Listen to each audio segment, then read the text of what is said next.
Welcome to Channel X TV.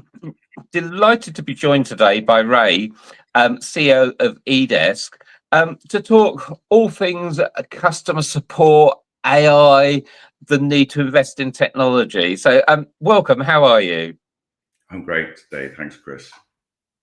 But it's a really good day to be speaking to you, because Channel X just published this morning a story about New Look, who found that 71% of their customers now shop across multiple channels, so they're omnichannel. But amazingly, 31% of their top customers are using multiple email addresses. So they really didn't have a clue who their top customers are. And I think from what you do, you support eBay and Amazon and Shopify and so many channels. And it's quite likely that I registered on eBay 20, 30 years ago using an email address that I might not even possess anymore. A few years later, I registered on Amazon. And now in 2025, I'm buying from your Shopify website and I'm using my current email address. And for those that know Channel X, we used to be called Temu, we're now called Channel X. I registered with loads of sites with my Temu address. It still works, but currently, if I'm registered today, I'd use my Channel X address. So as CEO of a customer support organization, how do you figure all this out for your clients? And how important is technology kind of to meet the growing expectation of digital customers? Well, I just add to the complexity here, because don't forget, the seller never gets to see the eBay or the Amazon email address in the first place. Of course, that just makes it even worse. So you've got people buying on multiple channels using multiple IDs, reconciling them together so they could buy on Amazon, then hit your own website for support and so on and so forth. So it gets very tedious. And what we do, I mean, essentially the foundation of eDesk is that we collect all of your support tickets from wherever they come from and attach the order, because that's the important thing. So you don't have to go looking in another system for who this person was, what the order was. So consolidating that data is our bread and butter. So we make the support process easier because we put all the stuff in one place. You don't have to learn 10 interfaces and you can have less people and so on and so forth. What we do is we allow you to look up the order by address, by product, by whatever, and then you can merge the person who used their Temu email address with the person who used their Channel X address, and now you've got all of the orders together. And I think so if I ring in today and say it's Chris at channelx.world, once you find the order or a record for me that I bought from you 10 years ago, and at that time I was Chris at Temu.com, you can just merge those two records in the CRM. And the important thing here is that this is, knowing who your VIP customers are and the people who buy off you regularly is very important in the context of how generous you might be with refunds or offers or whatever else. So yeah, knowing your customer base, and KYC, the banks are all over, but know your customer is pretty important. And it goes to the loyalty that you'll get going forward too. I mean, I guess that the nirvana of multi-channel is if you can migrate someone who bought from Amazon or eBay and make them your customer. Obviously someone who buys a generic widget on Amazon is likely to go back and not know even who they bought off in the first place. So if they do get to you can make them yours, well, then you get the whole value of the sale versus the less Amazon commission, et cetera, and you get the chance to build loyalty. So someone who buys a printer off you might buy ink, that kind of thing. So yeah, knowing your customer, getting all that data in one place is what it's all about. Yeah, and I think that's very true, because I'm thinking back to my recent purchases on eBay and Amazon, and I couldn't tell you for the life of me who had actually purchased from. All I can tell you is my last purchase on Amazon wasn't from Amazon, because I've seen Amazon fulfillment have been in, or Amazon logistics have been in to pick it up from the retailer. But even seeing that, I couldn't tell you which retailer I actually purchased from. But building that relationship is really, really hard. Yeah, and you can obviously stick a leaflet in with your product as you're delivering it. You can do those kind of things to try and encourage people. But not if you're selling on Amazon. They banned that, don't they? Didn't they? But you can do product registration, for example. There's any chance that of registration, be it for extended warranty or whatever, those kind of things. But I mean, look, it's an increasingly complex world. I mean, even if you saw yesterday the Mirakl Shopify announcement, you know, now people, like, basically everybody's a marketplace now. You know, you can basically one Shopify seller can sell on another Shopify customer's website and do the fulfillment and so on. So they've created this thing, which is wonderful, and the propensity for more marketplaces to emerge every day, like the TikToks of this world and so on. But every time you add a new marketplace, you add another support problem, which is, where do I go to get those support tickets? What do they look like, and so on. I mean, we have a strong relationship with Mirakl, so we support, you know, everywhere that Mirakl sells, and I think they've got about, well, they have 300 or so major marketplaces that they support, including Macy's and Superdrug and so on. But and then you've got obviously the Mirakls and the Amazons, eBays, and so on as well. So I always think about marketplaces as sort of, you might as well be on all the marketplaces. If you're going to be in marketplace, you're either, I tend to find that people are either marketplace or they're not. And I think that increasingly it's becoming difficult not to be on them, because realistically the cost of customer acquisition is so high that you're nearly better off being on all the marketplaces. And again, you've got the issue with languages, which is key, I guess, in particularly in Europe, where, you know, the cost of selling into France is, maybe you've got to have a French-speaking support person. Again, that's something that we handle. We do, and a German and a Spanish and an Italian. It soon adds up. And if you go the whole way, you kind of need two, because someone's got to have a day off, right? They're going to go on holidays. So the beauty, again, of what we do bi-directional AI translation. So your agent sees the question in English and writes the answer, and then the person in Italy sees the answer in Italian. And the translation is infinitely better than what you would have seen years ago in the Google Translate and so on. It's pure. So yeah, that ability to extend your selling reach into marketplaces around the world is really what a lot of people are jumping on. So I think it almost goes without saying that businesses have got to invest in technology, because you're right on what you said earlier, that if I ring into customer support as Chris at Channel X and I look like it's the first time I purchased from you, but you link me to Chris at Temu and I've been a customer for 10 or 15 years, you're going to want to look after me, maybe not in a better way, but in a different way. One's a loyal customer, the other is a brand new customer with an unlimited future spending potential. So for one, you may be thinking, okay, Chris has been with us for 10 odd years, he's a loyal customer, I'll just take a return and exchange. Whereas Chris is the new customer, yeah, I might do the return, but let's offer him a voucher to get him to come back and purchase again on top of the return. So how do you sort of choose and adopt a centralized customer support system that can handle all this? When I'm thinking, I mean, obviously you work at eDesk, so you're going to say eDesk is the best, and I understand that. But when I'm looking and potentially going to adopt eDesk, what should I be looking for across the range of CRMs that would make one better than another? I think connectivity underpins everything, which is, is the order data in the system? Because if you get an incoming ticket from what I call vanilla desk, one that's not connected to anything, you then have to turn to your SAP or your Shopify backend to try and find that order. And that's time wasted. I'll give you an example. It was actually why maybe eDesk came about. I'm a big tech nut. I buy all the gadgetry. So I buy a gadget because I'm customer support friendly.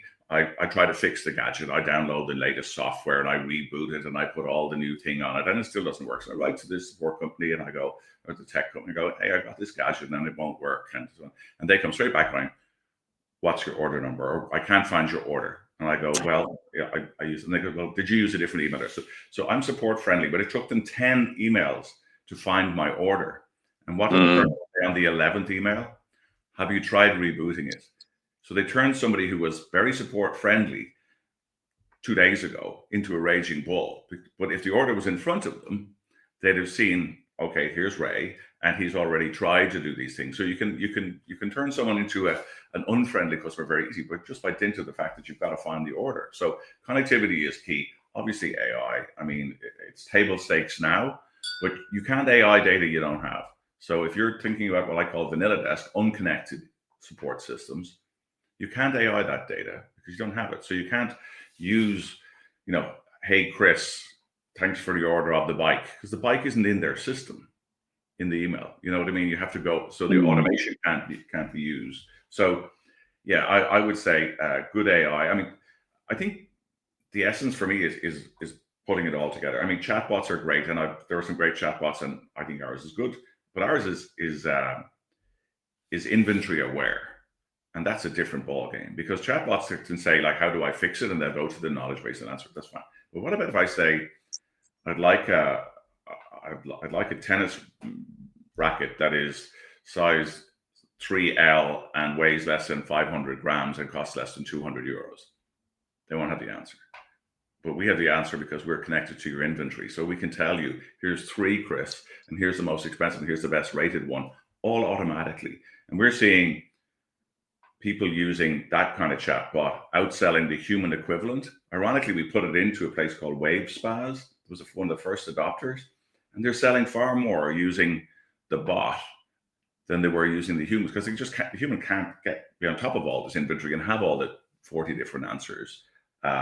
But it's much more than chatbot. It's like, the support comes in both pre-sale and post-sale. It comes in by email, by tweet, by WhatsApp, from Amazon via APIs and all this kind of stuff. So the data is coming from everywhere, and it's important that you don't have to have a little sidebar because one place that you sell isn't covered, because then you end up having people, I've got my TikTok specialist over there. That TikTok doesn't integrate with our thing. You got to have them all in one place. Yeah, and I have to admit, I hate that when you're passed from pillar to post because the first person that you speak to can't answer the question. I've got to say, my bank is just as bad. I always contact my bank through the app and say, call me. And the first thing it does when it calls me is it tells me what the balance of my account is. Well, I've got the app. I've called you through the app, but I've seen the balance of my account. What I'm asking for is I want some information on an ISA, or I want to do a bonds maturing, and where do I want the funds to go next? Yeah. I'm never going to ring up for the most basic thing, which is what's my bank balance. And then it's having the knowledge of, like, at e-commerce support level, knowing the customer, knowing where their history is, and knowing that this question is about a mouse, but in fact they bought 4 laptops off me. They're important now. Maybe they're going to buy 40 more laptops off me, but I only see the mouse. I go, here we go, tiny little sale, $20. Thanks very much. Yeah, and I think it's really interesting that kind of pre and post sale opportunity that a good CRM gives. Can you talk to me a little bit more about that? And do you see the future as customer support reps actively selling, or do you see the future being more of AI being able to do product recommendations to generate future sales from existing customers? A little bit of both, to be honest with you. But for me, pre-sale is the hidden opportunity within customer support. And we wouldn't call ourselves CRM, because CRM entails, outbound marketing and all that kind of stuff. But if you think about someone, you're on a site and you go, okay, I like that shirt. Do they have it in green? Now, if you fill in the contact form or hit the contact us and you said you have it in green, and it takes an hour to get back, do you think you might have gone to another website before then? Yeah. So you don't have, it's not like support. People, I think with customer support, like post-sale support, people have a reasonable expectation. Get back to me in the next day, maybe day or so, but like ideally within a couple of hours. But they have a bit of patience. When you're about to buy something, it's a different thing entirely. I might just go, you know what? I go to the next seller on Amazon, or I'll go Google it again, or I'll send the image into Google search and I'll find it. So the opportunity that lost sales by not being able to reply quickly is what you're looking at in pre-sale. So, and pre-sale happens not just on chat. Obviously, everybody has a great chat, But if pre-sale happens on Amazon too, you can say, ask this seller a question. You can do that on Mirakl. You can do that on eBay. You can say, will this fit on my Honda 50 motorbike? All that kind of stuff. So you don't answer that question. Person's moved on. And that's what the difference in really timely. And what we do is we separate pre-sale queries. We call them PSQs, pre-sale queries, from post-sale support, and that's where the great customer support people are coming in. If actually John is a great salesman, John will complete the sale. He'll be directed. The AI will help him in suggesting a product, but John will close the sale and make sure, we can have that with you tomorrow, or we can ship that and we have it in blue, or we have it in green, and send them pictures and so on.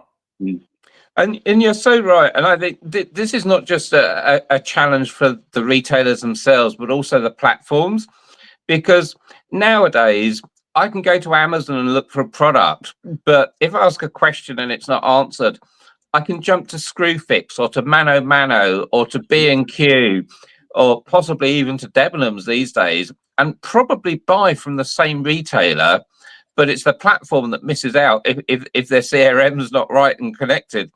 And it's kind of a twofold problem. Can the platform advise me? Do they have a delivery date?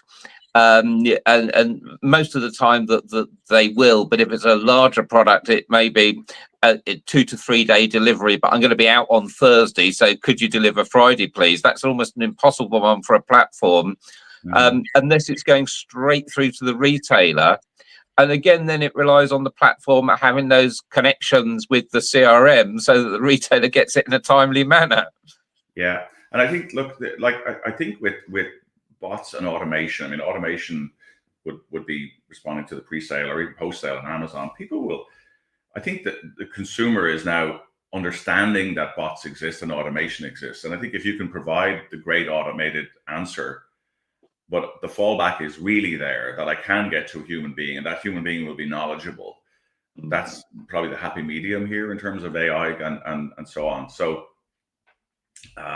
if you say, if you're on a Amazon site, you go, have you got it in blue? And the bot comes back and says, we have it in green and blue and yellow and whatever, you're happy. And if you ask another question the bot can't answer, you should be able to get to, we would direct that to a human being automatically. But and I have to say, that would be my top request for any business, that if I say the word human or person, that I actually want to speak to someone, because the AI is not answering my questions, or the chatbot keeps giving me answers that aren't relevant. What advice would you give to customers? Because obviously not everyone can be available 24 hours a day, especially smaller businesses that they may be shut at 5 or 6 o'clock and won't be back till 9 o'clock. What advice would you give to people when it is very obvious, because I said put me through to a human or let me speak to a person? How should they handle that, and what's best practice? Well, I've been in software for more years than I care to remember, and in support thus for that long. And for me, a customer who's given a reasonable expectation and set the ground rules. In other words, if you're not there to cover, first of all, logically there would be a bot of some sort that can help, right? But then if the bot can't do it, I think if you can sort of say, look, set in your reply, and you could do this in your automated reply, we'll get back to you Monday morning. People will accept that. It's when they feel that they're just gone into the abyss, that's when people start to get a bit antsy. So it's like, even at busy times, you could end up saying, we will get back to all calls within 2 hours. If someone says 2 hours, cool. It's a bit like when you go in a telephone queue and you go, we are very busy, it could be a while. If you're told it's 2 hours, well, you go, thanks very much, not now, and so people less and less want to use calls for this kind of stuff, because you want asynchronous conversation. You want to be able to take and answer the question or help with the advancement of the problem on your time. That's as the buyer here. I want to say, well, I'm not taking this call, I'm in the bath, but I want to see that the thing is moved along. So setting expectation and meeting those expectations. It's, if you say it's going to be 2 hours and it turns out to be 3 days, that's a bad thing. But people are generally more patient than we give them credit for. So this has been fascinating, right? But I've got one question. It might be a bit unfair. but a bit of insight for retailers on the most exciting platforms out there. And I mean, for years in the UK, it was eBay and Amazon, job done. But nowadays we've got Debenhams and B&Q and Tesco's, and we've got TikTok and Pinterest. We've got Temu and Shein. Where are you seeing the biggest growth in CRM inquiries? Because obviously, if suddenly everyone's making inquiries from, you're seeing lots coming from TikTok and it's growing fast, that kind of suggests people are interested in buying on TikTok. So which channels are generating the most customer contacts that kind of indicate this is an exciting channel to be on? Yeah, well, we're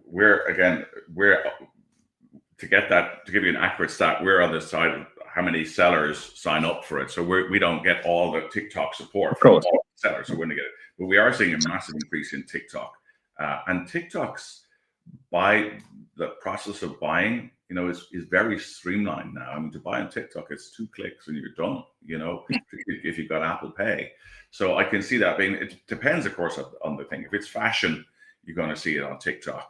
If it's more detailed, if it's tech or gadgetry or whatever, I think people will tend to want to look at specifications and whether it fits in my laptop case or whatever it is. So it's horses for courses. But TikTok, Shein, Temu for sure. I mean, Temu obviously since the US has gone a little bit pear-shaped since the Don became in charge. The Chinese sellers or marketplace are hitting Europe really hard. You can't really open any social media platform now without getting bombarded with a Shein or a Temu download opportunity. So but I think it's going full circle. You're going to end up with, I think don't underestimate the Mirakl Shopify thing. That means anybody, Ray Bikes, right, a small retailer that sells bikes in Dublin, can suddenly say, you know what, I can't stock warm weather gloves because I don't really want to, but this person here does, and I'm going to by tying the two together, they can drop ship for me. So the smallest person is equally, this other person can say, well, I don't want to do chains, I do gloves. But this person, they can have a relationship where they cross over and they say, well, I'll sell chains for whatever bike he's got. You know what I mean? So, but again, with that comes the complexity of the support, because it's a Mirakl connection, not Shopify. It's Shopify on the selling side, but the support issue is, well, how do I see that this person got the support ticket? Can I rely on them? Because they're supporting my customer now. It's a new thing, right? So Ray's Bikes and Paul's glove store, I don't necessarily know Paul, but Paul may not be supporting my customer as well as I wanted to because the ticket came in, so I need to be able to pass that ticket to Paul and know that he's going to mind it. Then I got to know that it's all being dealt with because my rep is on the line here. And Amazon is great. I mean, Amazon's huge, so everybody wants to support Amazon's tickets. But if it's Ray and Paul's relationship, we got to make sure that Paul does the job. And that's going to be, interesting to see how that comes out. But it's going to be down to, again, if you've got to go somewhere to find a support ticket and you're not busy. So let's say Paul doesn't sell a lot of gloves for me. I don't go to Paul to check on any support tickets that he might have every day. But if it goes into the system, if the connection is there to Mirakl, then all of the tickets are in one place anyway. So I'll see them by default. That's what you. So I think the big interest then is the Shopify's, TikTok's, Temu's, and Shein's. No real surprise there. But the essential thing, I think, is to invest in the technology to bring all of the CRM inquiries into one place, and obviously eDesk is an option for that. Absolutely. So, Ray, I want to thank you so much for your time today. It's been fascinating, and look forward to speaking again in the future. Cheers. Thanks a million, Chris. Great talking to you.